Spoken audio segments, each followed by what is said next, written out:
नमस्ते गुरुदेव।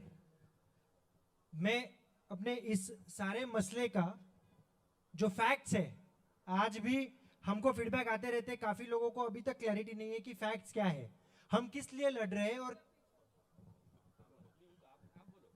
हम किस चीज के लिए लड़ रहे हैं, और वो लड़ना, वो एनर्जी डालना और उसके लिए प्रयास करना क्या व्यर्थ है या अभी भी हम जीत सकते हैं। काफी लोगों को अभी भी वो प्रश्न चिन्ह अपने माइंड में है। सबसे पहले फैक्ट्स में तो जाएंगे। सबसे पहले मैं ये कहना चाहता हूं, सेल डीड होने के बाद भी वो कैंसिल करने की पूरी पॉसिबिलिटी है।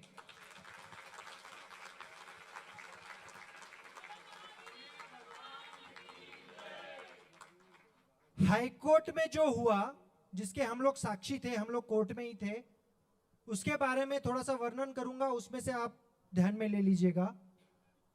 जिस दिन आर्ग्यूमेंट होने वाले थे, 9 तारीख की हियरिंग लगी थी, उसके पहले दिन शाम तक हमारी पिछले 5-6 महीने से जो भी तैयारी चल रही थी, रणनीति बना रहे थे, आर्ग्यूमेंट्स, केस लॉस, फैक्ट्स, कैसे सब चीजें गलत हुई है, उस सब की जो भी हमारी रणनीति बनी थी, अचानक से आउट ऑफ सिलेबस आ जाता है सेल डीड। जब सामने सेल डीड आता है, 1 महीने की, 2 महीने की, 3 महीने की सारी जो मेहनत है, कम से कम उस पे हमारी पूरी रणनीति चेंज करने की नौबत अचानक से आ जाती है। उस पे हम लोगों ने थोड़ा तर्क लगाया। जब कोर्ट रूम में जब आर्ग्यूमेंट्स हुए तब हमको कुछ बोलने की जरूरत ही नहीं पड़ी। ऑपोजिशन के लॉयर ने ही बोल दिया, सेल डीड भी हो गई है तो भी 36(1) का अगर चैरिटी कमिश्नर का ऑर्डर खत्म हो जाएगा तो ये सेल डीड को वैल्यू नहीं रहेगा। हमारे लॉयर को आर्ग्यू करने की जरूरत ही नहीं पड़ी। जब आप सच की राह पे चल रहे हो ना, तब आपका ओपोनेंट भी अपनी भाषा बोलने लग जाता है।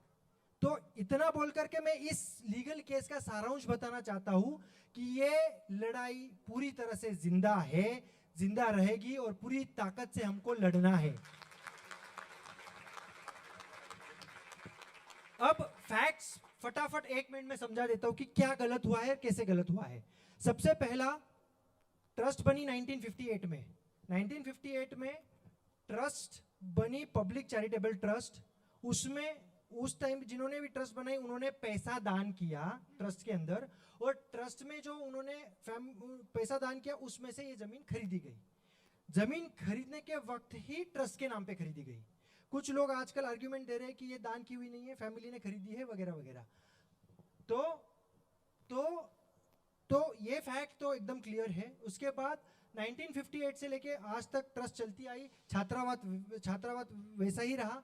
ट्रस्ट में जो प्रोविजन दिए हुए हैं, ट्रस्ट में स्पेसिफिक ऐसा कोई अधिकार किसी भी वर्तमान और भविष्य के ट्रस्टी को नहीं दिया गया है जिस अधिकार से वो इसको बेच सके। ट्रस्टीज को क्या अधिकार दिए हैं?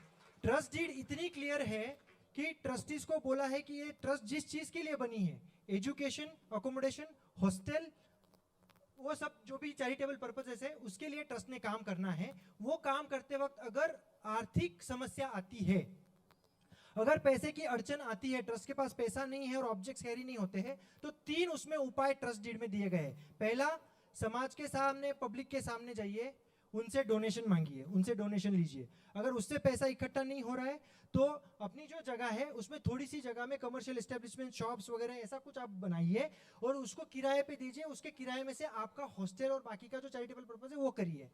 वो भी नहीं हो पा रहा है तो तीसरा, इस पूरी प्रॉपर्टी को आप मॉर्गेज करके लोन लीजिए, उसमें से डेवलपमेंट कीजिए और डेवलपमेंट करके उसमें से अपनी कमाई बढ़ा करके वो लोन को रिपे करिए। सबसे बड़ा जो फ्लॉ है, ट्रस्ट ने ये तीनों में से कोई भी एक्सरसाइज नहीं किया, डायरेक्टली सेल के लिए गए और यह कह करके गए कि ये बिल्डिंग 65 साल पुरानी है, जर्जर हो चुकी है, कभी भी गिर सकती है, यहाँ के बच्चों की सुरक्षा के लिए धोखा है, उनकी जान को खतरा है। पॉइंट नंबर 1, जो कि सबसे बड़ा झूठ है, सबसे बड़ा झूठ है। उसके लिए ना कोई स्ट्रक्चरल ऑडिट रिपोर्ट सबमिट किया गया चैरिटी कमिश्नर के पास, ना कोई सर्टिफिकेट दिया गया। ऑन रिकॉर्ड हमने जो पेपर निकाले उसमें कहीं पे भी उसका मेंशन नहीं है। दूसरा झूठ ये बोला गया कि हमारे पास एक्सपर्टीज नहीं है ये सब असेस करने का कि इसको कैसे आगे बढ़ाए, हम बिल्डर नहीं है, वगैरह वगैरह वगैरह। तो हमने वो भी ऑप्शन एक्सप्लोर किया, लेकिन हम एक्सपर्ट नहीं है इसलिए हमने कंसल्टेंट अपॉइंट किया।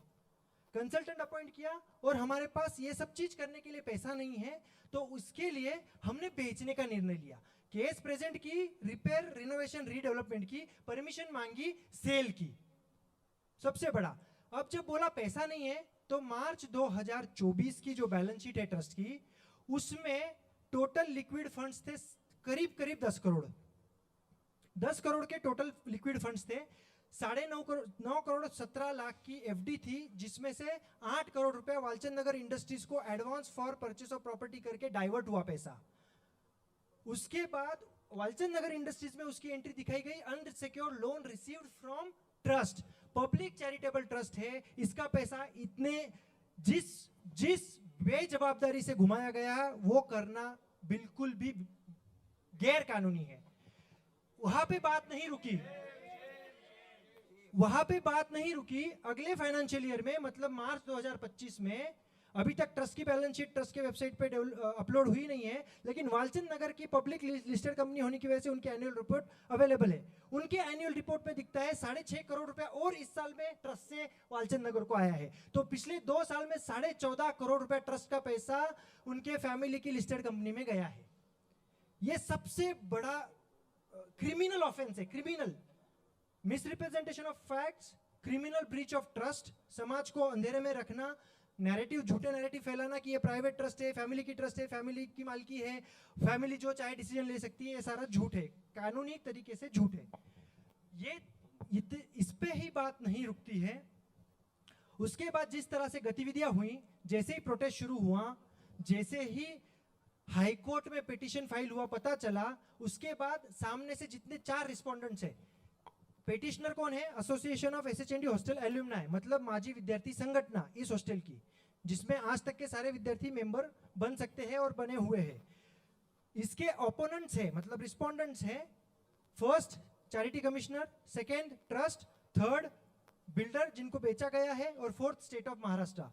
सारे पार्टीज को रिट पिटीशन फाइल होने के बाद उनको इंटीमेट किया गया, उनके साइड से केविएट आया, मतलब उन्होंने एक्सेप्ट किया कि हमको जानकारी है, पिटीशन फाइल हो चुका है, जानकारी है, इसका उन्होंने केविएट फाइल किया। उसके बाद कॉज लिस्ट होती है हाईकोर्ट में, अगले हफ्ते में कौन से दिन पे कौन से मैटर लगने वाले हैं, वो फ्राइडे या सैटरडे को अपलोड हो जाता है। सैटरडे को कॉज लिस्ट अपलोड हुई, उस पे 9 तारीख को अपना मैटर लिस्टेड है, वो भी पब्लिकली पता चला। इतना सब कुछ जानकारी होने के बाद 8 तारीख को हियरिंग के पहले दिन सेल डीड एग्जीक्यूट होता है। बात वहां पे नहीं रुकती है, उसको पूरी प्रॉपर्टी को जिनसे कर्जा लेकर के पैसा दिया गया है सेल डीड एग्जीक्यूट करने के लिए, उस पे इसको गिरवी रखा गया, जिसमें पूरी प्रॉपर्टी, मंदिर, सब कुछ गिरवी रखा गया। अपना मंदिर अभी गिरवी है।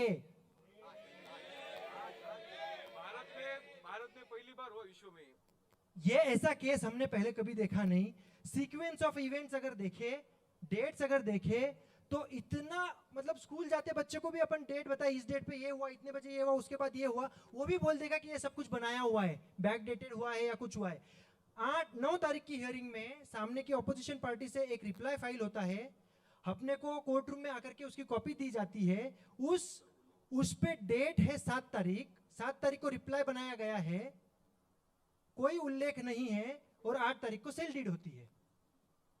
कनेक्ट द डॉट्स करने के लिए इतने सारे उदाहरण हैं मेरे पास, अभी समय की कमी है, लेकिन हमको एक दिन पूरा कम पड़ जाएगा। इतना, अगर मैं ये शब्द यूज कर सकता हूं, इतना बड़ा ये कांड है। तो इतना बोल करके मैं इसकी गहराई आप तक पहुंचाना चाहता था, वो मैंने मेरे हिसाब से कर दिया है। इसकी कोई और डिटेल में जानकारी होगी तो हम सब लोग के पास पूरी जानकारी है। जिनको किसी को अगर कोई शंका कुशंका होगी तो हम लोग क्वेश्चन आंसर प्राइवेटली कर सकते हैं, पब्लिक का टाइम उसमें अभी नहीं डालेंगे, इंपॉर्टेंट मुद्दे डिस्कस करेंगे। इसके आगे की